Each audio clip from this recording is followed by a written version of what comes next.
Être lu, c'est être vu.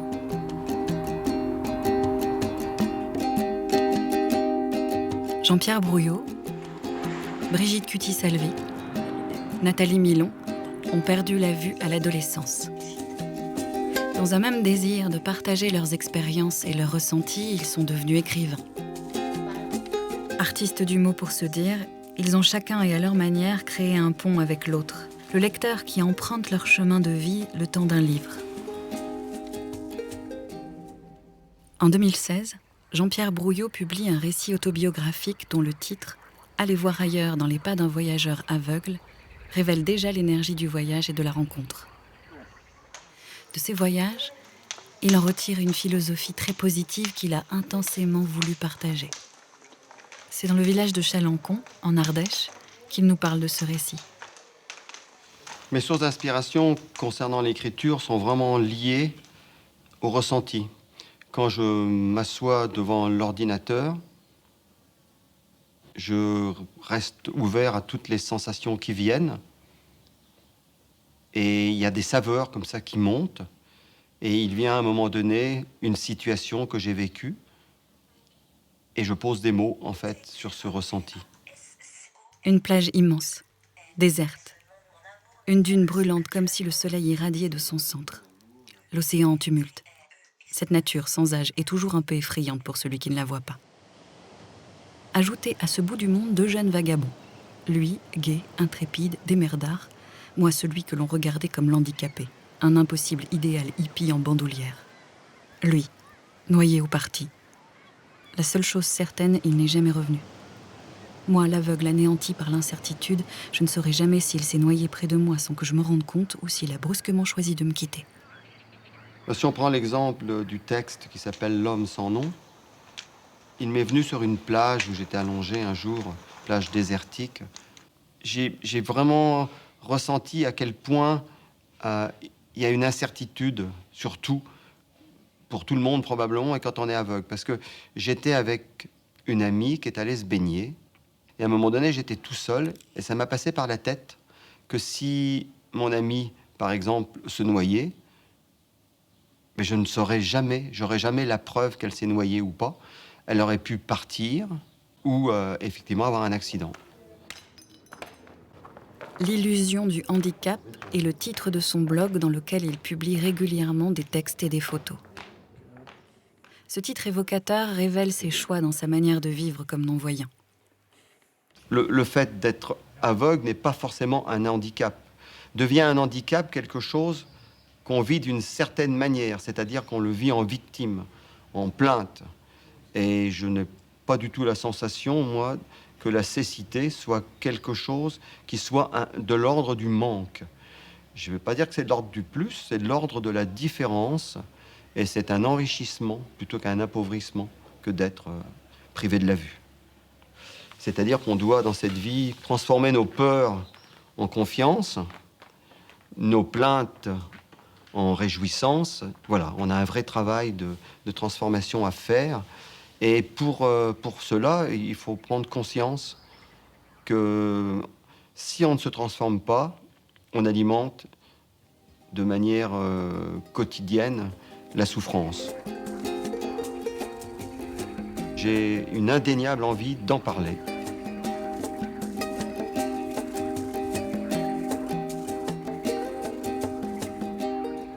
J'ai toujours eu envie d'écrire des livres, mais je ne trouvais pas de thématique tant que je n'avais pas fait ce travail sur moi-même.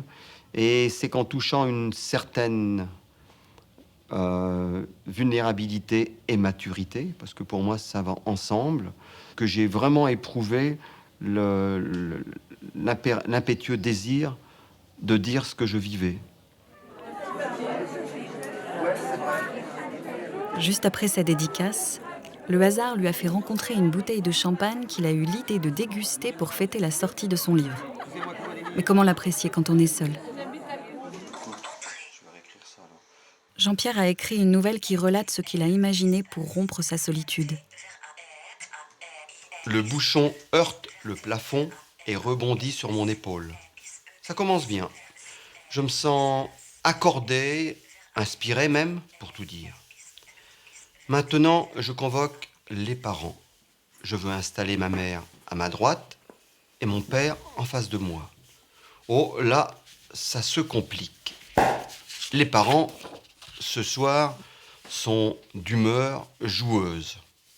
Dès que j'assois ma mère, droite, coquette, un peu pincée, mon père, habituellement bonhomme, pacifié, lui fauche la chaise. Ils sont ingérables. Je ne suis pas maître du jeu. Il semble que les morts n'apprécient pas que l'on choisisse à leur place. Je remplis les 3 coupes. Je fais cela à l'oreille. J'écoute les bulles rire. Rire de mon besoin de tout orchestrer. Pour ne pas gâcher de champagne, je vérifie le niveau avec mon index.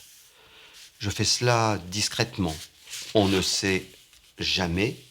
Peut-être que mes parents vont refuser de boire au nom de l'hygiène. Ma mère était maniaque.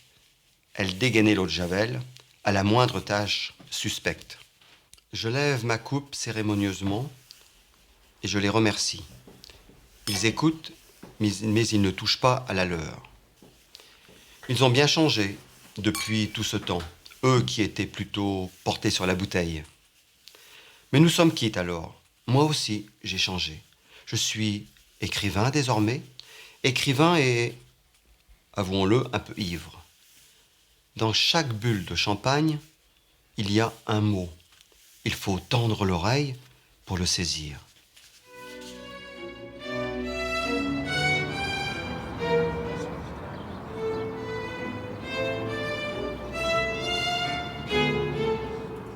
Brigitte Cutis-Selvi est avocate et travaille à Bienne en Suisse. Elle a publié Double Lumière, son premier ouvrage, en 2009. Ce recueil rassemble 44 textes qui posent un regard sur l'existence entre pragmatisme et poésie. À l'abbaye de Fontaine-Saint-André à Neuchâtel, Brigitte se confie en profondeur sur des passages de son livre. C'est un lieu qui me donne plein d'images très vivantes et mouvantes. Par exemple, aujourd'hui, il y a du vent et ça parle. Je sens la hauteur des arbres et c'est comme si ça me grandissait. C'est-à-dire le fait d'entendre d'où souffle le vent et combien c'est haut, ça me donne une sensation de liberté vers le haut. Quelle drôle de rencontre, toi et moi. Si tu n'étais plus là, si tu n'étais plus en moi, je te rechercherais. Aveugle et voyante cohabitent si étroitement. Je ne sais plus les distinguer. Je ne peux plus me passer ni de l'une ni de l'autre. Mais ce que je peux dire, c'est que j'ai fait une place à la part aveugle par la force des choses. Elle s'est imposée au début, c'était une place qu'elle a prise, qu'elle a volée et j'étais pas du tout en accord avec cette place-là, mais j'avais pas vraiment le choix. Et puis, j'ai finalement fait alliance avec elle au point que vraiment, en effet, je me sens complètement double. Je suis restée celle qui voit, mais qui ne peut plus voir réellement, objectivement. Et puis, celle qui ne voit pas et qui crée des images tout le temps. Et les deux sont indissociables. Tu es entrée dans ma vie comme on pousse une porte derrière laquelle on sait que l'on est attendu. Tu t'es installée dans ma vie comme une évidence. C'est une histoire d'amour, ça. À mon avis, c'est l'amour, tout simplement. Ou l'amitié, ou les rencontres. Envie que l'autre voit ou ne voit pas, je crois que ça ne change rien du tout.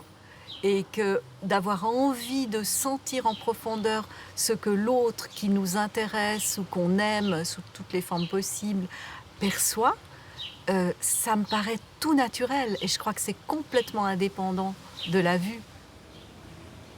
Et toi, l'amant, comment fais-tu sans ce regard posé sur toi ?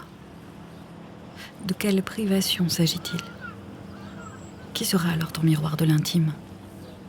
Pour l'autre, d'être proche de quelqu'un qui ne voit pas, qui a une privation, il en prend aussi un bout de cette privation.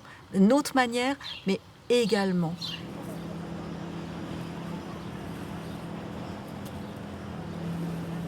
Je ne pouvais pas écrire sans sentir la présence de l'autre, comme par-dessus mon épaule. Et l'autre étant effectivement une part de moi qui m'accompagnait, et puis l'autre étant la personne qui viendrait à ma rencontre à travers le livre.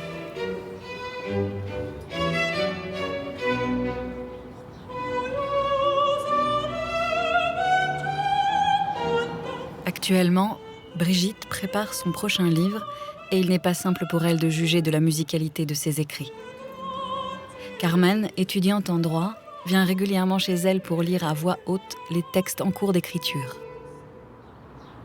Alors, le titre, Carmen. C'est le poète amène la nuit le jour. Voilà. Et je trouve ça magnifique.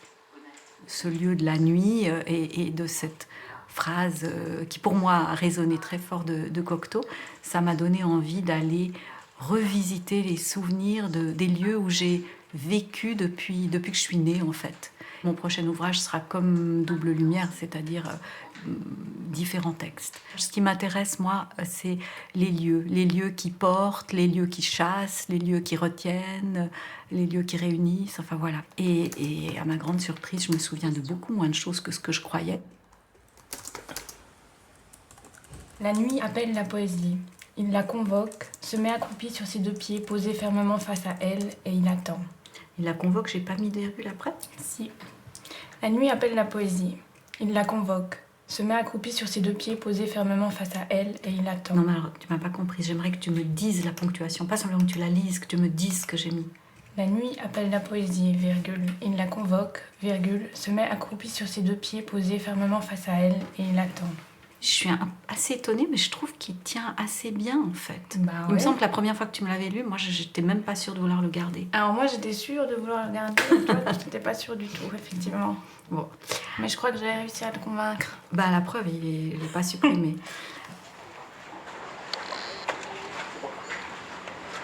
Merci, Nicolas.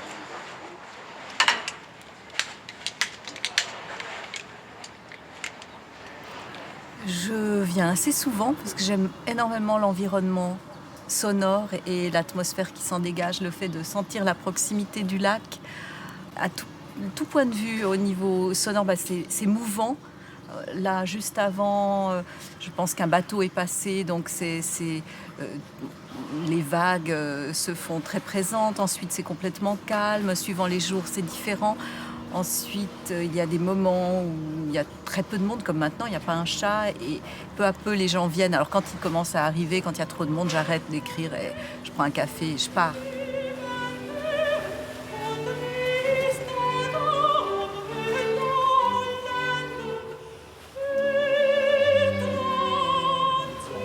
Écrire, c'est un accompagnement personnel dans ma vie, pratiquement quotidienne. Et puis, c'est l'envie ensuite de partager. Que d'être lu, c'est une manière d'être vu. La dernière phrase de mon livre, Double Lumière, « Regarde-moi ». En fait, j'aurais pu écrire « Lis-moi », mais lis-moi en profondeur. Le destin, c'est mon destin, mais c'est le destin humain. Je crois qu'on se ressemble beaucoup plus qu'on ne l'imagine, qu'on voit ou qu'on ne voit pas. Moi, c'est par l'écriture que j'essaie de rencontrer le regard de l'autre et que l'autre m'offre son regard. Et chacun a sa manière de faire. Moi, c'est l'écriture qui me le permet.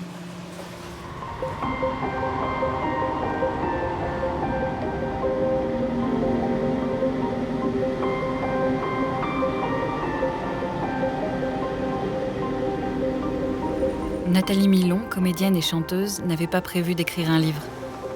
Mais sa rencontre avec Claudine Huneau, metteuse en scène, comédienne et écrivaine, et leurs échanges pendant plus d'1 an en a décidé autrement.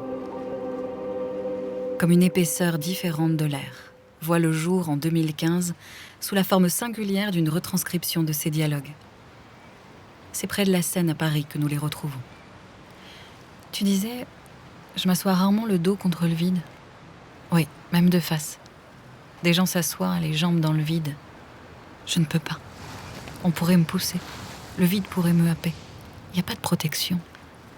Quel vertige si on ne voit pas. Au départ, ça n'est pas un livre. Au départ, Nathalie me rencontre avec une demande sur un projet de spectacle qui aurait questionné le fait d'être non-voyante. Ce qui m'intéressait dans ce travail avec Nathalie, c'était d'appeler chez elle une parole de plus en plus précise sur sa perception. Nathalie, là tu es sur scène. Et là je te vois, je te regarde. Qu'est-ce que c'est de ne pas voir et être vue? Être vue, c'est... Être vue, pour moi, être vue sur scène, c'est un peu comme si mon corps était plus grand et plus volumineux, comme si ça prenait plus d'espace, comme si dans mon corps, le fait d'avoir le regard de l'autre, il y avait le reflet dans mon corps, en fait, comme si les corps communiquaient. Ça me rappelle le jour où je suis allée chanter à Buenos Aires, à la bibliothèque des aveugles. La musique contemporaine, c'est des partitions qui sont dessinées, mais qui pour moi sont en relief. Et je fais quelques gestes, voilà. Et tout à coup, je me suis dit, mais les gens qui vont venir là, la plupart, 98% on va dire, sont non-voyants. Tout à coup, il m'a manqué quelque chose. J'ai eu l'impression qu'il y a quelque chose qui pouvait être sublimé, cette fois-ci, ne le serait pas. Tu n'étais pas vue, du coup. Oui. Oui. L'énergie du beau, je la sens. Mais si j'essaie à tout prix de savoir ce qui se passe sur un plateau, en tant que spectatrice, ma perception se brouille. Si j'essaie de demander à quelqu'un, je perds la perception. Ce qu'il me reste d'un spectacle au fil du temps, il y a toujours une image, comme une photo prise. Et avec cette image, il y a toujours un son, une musique ou une voix. Fais pas semblant de me regarder. Regarde vraiment. Tu sais bien que je vois en vrai. Tu te souviens comment on a trouvé le titre, en fait? On avait plusieurs possibilités, je me rappelle. Je me rappelle que oui, on hésitait avec le mot voir. Oui. Et puis on voulait pas que ça soit quelque chose d'attendu. En tout cas, je me rappelle. Ouais. J'avais eu l'idée de regarder dans le livre et tout à coup, quand j'ai vu cette phrase qu'on avait écrite, je me suis dit tiens. Les gens qui voient le voient. Il n'est pas beau, il est beau. Ce qui est important pour moi, c'est l'énergie que les gens dégagent. Est-ce que tu peux percevoir quelque chose dans l'espace entre la personne et toi?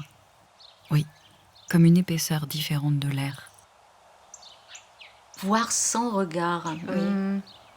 Oui, ce serait sans un regard extérieur, mais finalement, peut-être que le regard, il est à l'intérieur. Qu'est-ce qui manquerait finalement au regard? Au regard de celui qui voit, il regarde avec trop de volonté, je crois. Il y a quelque chose qui empêcherait de se laisser regarder? Peut-être une peur. Oui. Une peur de se laisser envahir par quelque chose qu'il ne connaît pas. J'adore le moment entre chien et loup. L'été surtout. C'est une transition silencieuse, paisible. Il y a une énergie différente à ce moment-là. Tout change. Le chant des oiseaux est différent. La ville chante d'une autre manière. On a l'impression que le silence est plus permis à ce moment-là. Pour moi, c'est un moment où j'ai l'impression que la nature se rapproche. Il y a quelque chose qui ouvre vers la nuit. C'est comme finalement presque comme une sorte de sas.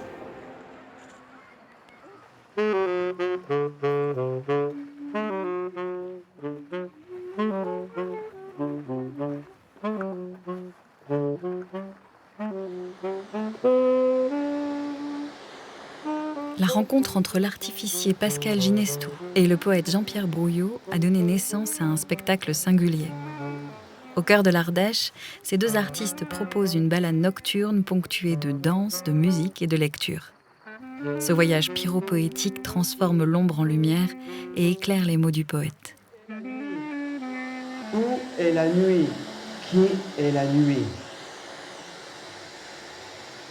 Mais n'y aurait-il pas une petite lueur rouge dans notre nuit?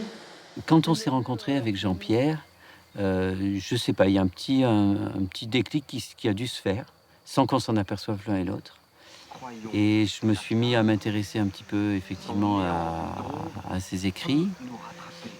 Je les ai vus, oui, assez vifs, des fois assez lumineux. Je sais pas, moi, je les vois un petit peu comme des étincelles, comme des petites étincelles qui vont et viennent les unes après les autres. Un poète ne compte pas ses pieds. Il marche sans protection pour réunifier nuit et lumière. Il respire au large de ses poumons pour célébrer le mystère. Chaque fragment de ses paroles chante l'entier.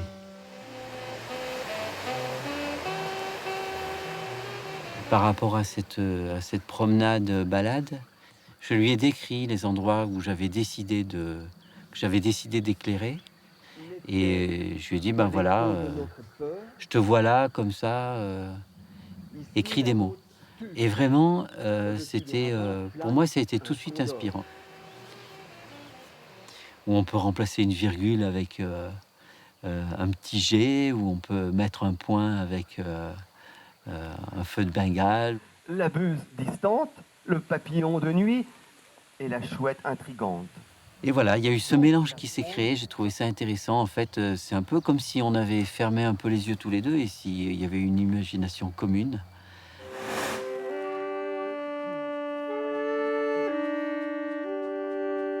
J'ai vu la cécité, je l'ai faite mienne.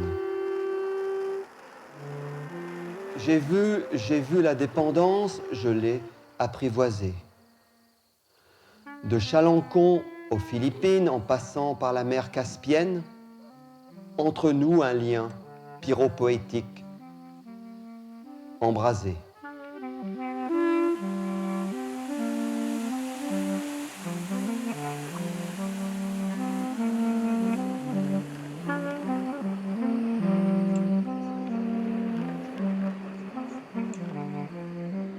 Par exemple, là, je viens de découvrir une nouvelle casquette. Non, c'est celle-ci, par exemple, que je viens de ramener des Pays Baltes. Mais une autre casquette, celle de lire, par exemple, de la poésie, comme on vient de faire là dans ce spectacle de pyro-poésie avec mon ami Pascal Ginestou, avec danseurs et musiciens. Et jusque-là, je n'avais pas imaginé que j'aurais pu faire quelque chose comme ça. Maintenant, je me dis aussi que je pourrais écrire des chansons. Voilà, c'est vraiment ma vie, ça. C'est de dire, de mettre des mots et de les partager, en fait.